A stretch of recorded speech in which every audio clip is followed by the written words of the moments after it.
Hello, Boston.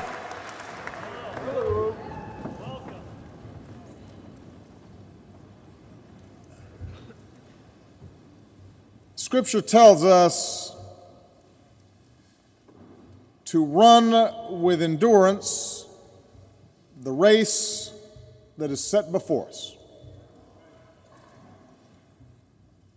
Run with endurance the race that is set before us. On Monday morning, the sun rose over Boston. The sunlight glistened off the State House dome. In the Common and the Public Garden, spring was in bloom. On this Patriots' Day, like so many before, fans jumped onto the tee to see the Sox at Fenway. In Hopkinton, runners laced up their shoes and set out on a 26.2-mile test of dedication and grit and the human spirit. And across this city, hundreds of thousands of Bostonians lined the streets to hand the runners cups of water and to cheer them on.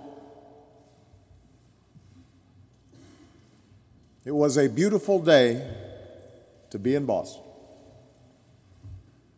A day that explains why a poet once wrote that this town is not just a capital, not just a place.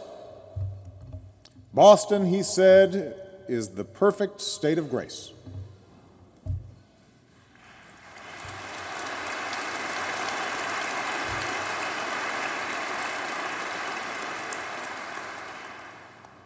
And then, in an instant, the day's beauty was shattered. A celebration became a tragedy. And so we come together to pray and mourn and measure our loss. But we also come together today to reclaim that state of grace, to reaffirm that the spirit of this city is undaunted, and the spirit of this country shall remain undimmed. To Governor Patrick, Mayor Menino, Cardinal O'Malley, and all the faith leaders who are here, Governors Romney, Swift, Weld, and Dukakis, members of Congress, and most of all, the people of Boston and the families who've lost a piece of your heart. We thank you for your leadership. We thank you for your courage. We thank you for your grace. I'm here today on behalf of the American people with a simple message. Every one of us has been touched by this attack on your beloved city. Every one of us stands with you. Because after all, it's our beloved city too. Boston may be your hometown, but we claim it too. It's one of America's iconic cities. It's one of the world's great cities. And one of the reasons the world knows Boston so well is that Boston opens its heart to the world. Over successive generations, you've welcomed again and again new arrivals to our shores. Immigrants who constantly reinvigorated this city and this commonwealth and our nation. Every fall, you welcome students from all across America and all across the globe. And every spring, you graduate them back into the world, a Boston diaspora that excels in every field of human endeavor. Year after year, you welcome the greatest talents in the arts and science, research. You welcome them to your concert halls and your hospitals and your laboratories to exchange ideas and insights that draw this world together. And every third Monday in April, you welcome people from all around the world to the hub for friendship and fellowship and healthy competition. A gathering of men and women of every race and every religion, every shape and every size. A multitude represented by all those flags that flew over the finish line. So whether folks come here to Boston for just a day or they stay here for years, they leave with a piece of this town tucked firmly into their hearts. So Boston's your hometown, but we claim it a little bit too. I know this.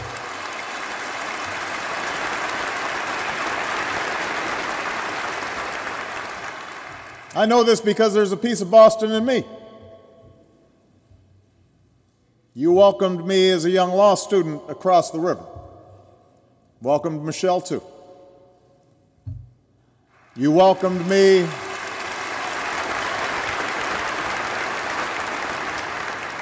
during a convention when I was still a state senator and very few people could pronounce my name right.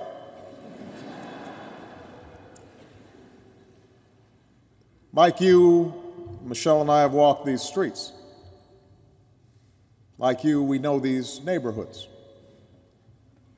And like you, in this moment of grief, we join you in saying, Boston, you're my home. For millions of us, what happened on Monday is personal.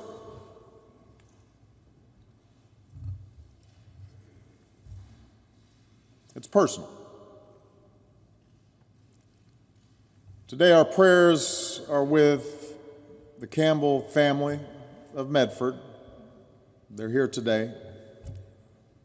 Their daughter Crystal was always smiling.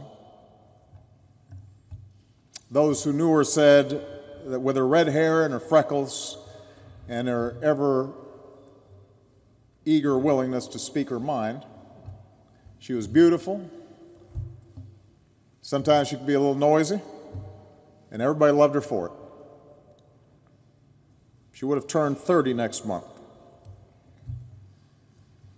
As her mother said through her tears, this doesn't make any sense. Our prayers are with the Liu family of China, who sent their daughter Lingzi to BU so that she could experience all that this city has to offer. She was a 23-year-old student, far from home, and in the heartache of her family and friends on both sides of a great ocean, we're reminded of the humanity that we all share. Our prayers are with the Richard family of Dorchester, to Denise and their young daughter Jane as they fight to recover. And our hearts are broken for 8-year-old Martin with his big smile and bright eyes. His last hours were as perfect as an 8-year-old boy could hope for, with his family eating ice cream at a sporting event. And we're left with two enduring images of this little boy, forever smiling for his beloved Bruins and forever expressing a wish he made on a blue poster board. No more hurting people. Peace. No more hurting people. peace.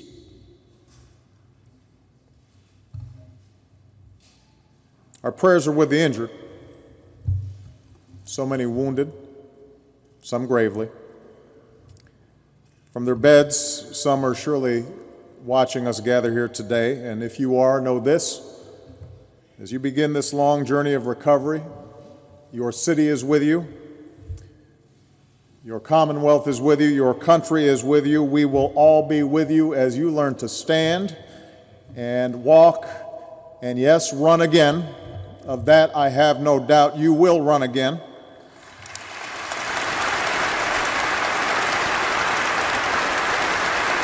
You will run again.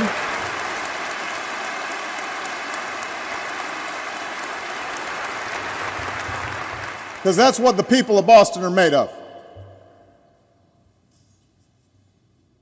Your resolve is the greatest rebuke to whoever committed this heinous act. If they sought to intimidate us, to terrorize us, to shake us from those values that Duvall described, the values that make us who we are as Americans, well, it should be pretty clear by now that they picked the wrong city to do it.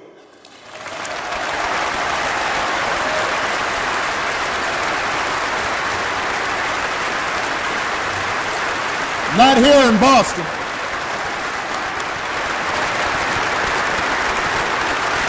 Not here in Boston.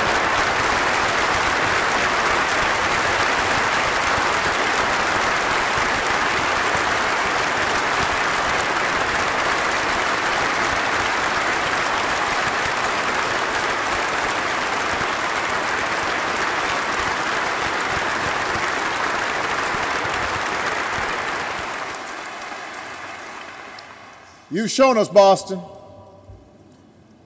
that in the face of evil, Americans will lift up what's good. In the face of cruelty, we will choose compassion. In the face of those who would visit death upon innocence, we will choose to save and to comfort and to heal. We'll choose friendship. We'll choose love.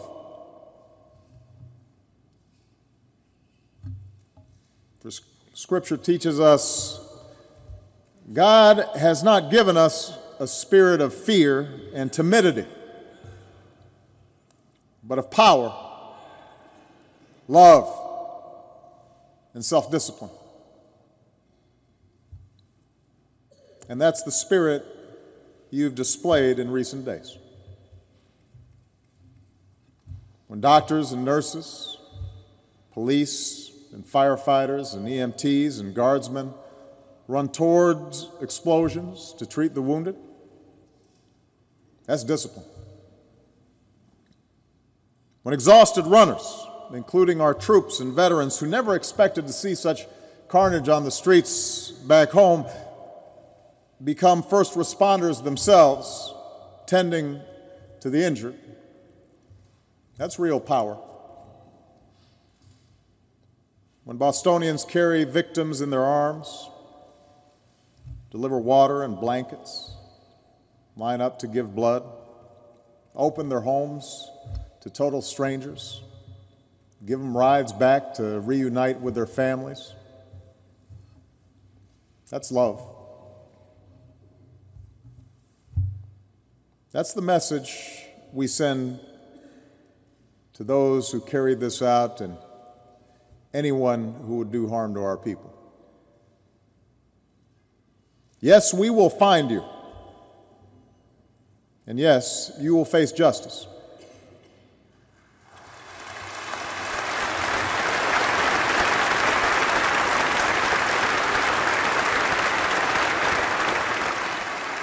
We will find you, we will hold you accountable, but more than that, our fidelity to our way of life, to our free and open society, will only grow stronger. For God has not given us a spirit of fear and timidity, but one of power and love and self-discipline. Like Bill Ifrit, 78 years old, the runner in the orange tank top who we all saw get knocked down by the blast, we may be momentarily knocked off our feet. But we'll pick ourselves up. We'll keep going. We will finish the race.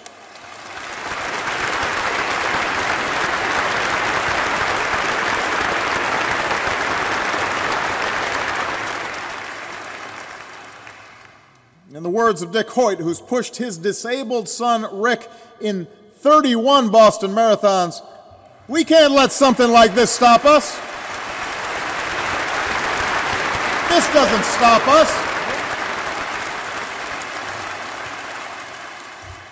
And that's what you've taught us, Boston. That's what you've reminded us. To push on.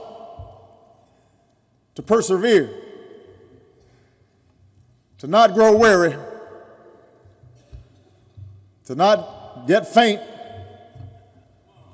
Even when it hurts. Even when our heart aches. We summon the strength that maybe we didn't even know we had, and we carry on. We finish the race. We finish the race. And we do that because of who we are.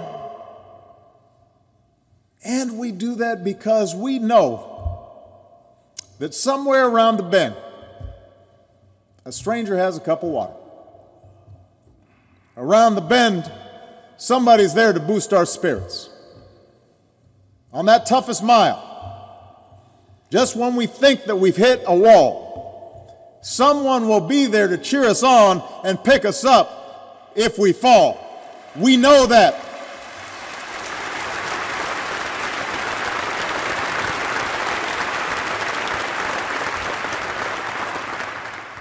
And that's what the perpetrators of such senseless violence, these small, stunted individuals who would destroy instead of build and think somehow that makes them important. That's what they don't understand. Our faith in each other, our love for each other, our love for country, our common creed that cuts across whatever superficial differences there may be, that is our power. That's our strength. That's why a bomb can't beat us. That's why we don't hunker down. That's why we don't cower in fear. We carry on. We race. We strive. We build and we work and we love and we raise our kids to do the same, and we come together to celebrate life and to walk our cities and to cheer for our teams. When the Sox and Celtics and Patriots or Bruins are champions again, to the chagrin of New York and Chicago fans, the crowds will gather and watch a parade go down Boylston Street. And this time next year, on the third Monday in April, the world will return to this great American city to run harder than ever and to cheer even louder for the 118th Boston Marathon. Bet on it.